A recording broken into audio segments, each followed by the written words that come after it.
Hi everyone, welcome back to my channel, and for today's video guys is nandito tayo sa Mendez, Cavite, just around 8 minutes going to Tagaytay, and we have here a property, no, residential farm. So tayo is nagmotor, no, ito yung barangay road, ayan, nagmotor tayo going to this property, ayan siya, no, meron tayo available dito na 6 lots, ayan.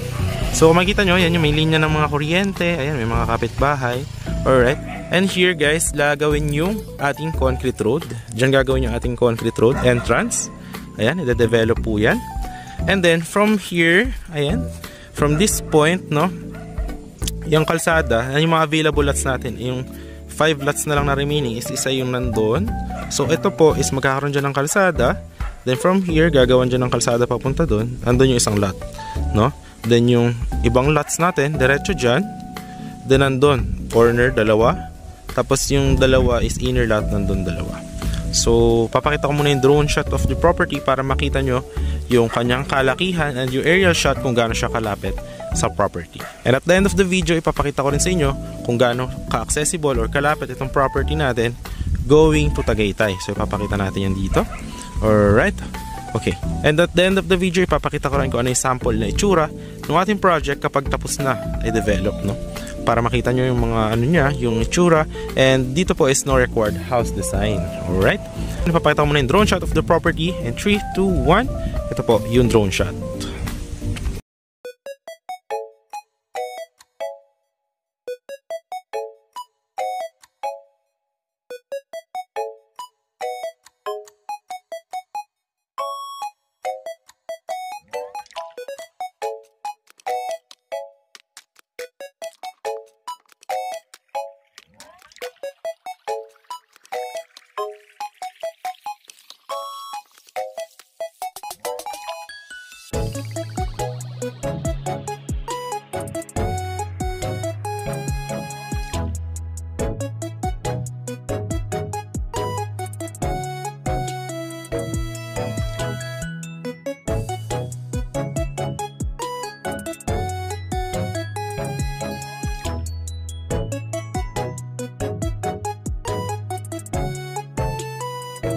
Guys, nakita nyo naman yung drone shot ng property is napakalapit po niya sa Tagaytay. Sa bayan ng Mendez is malapit lang din.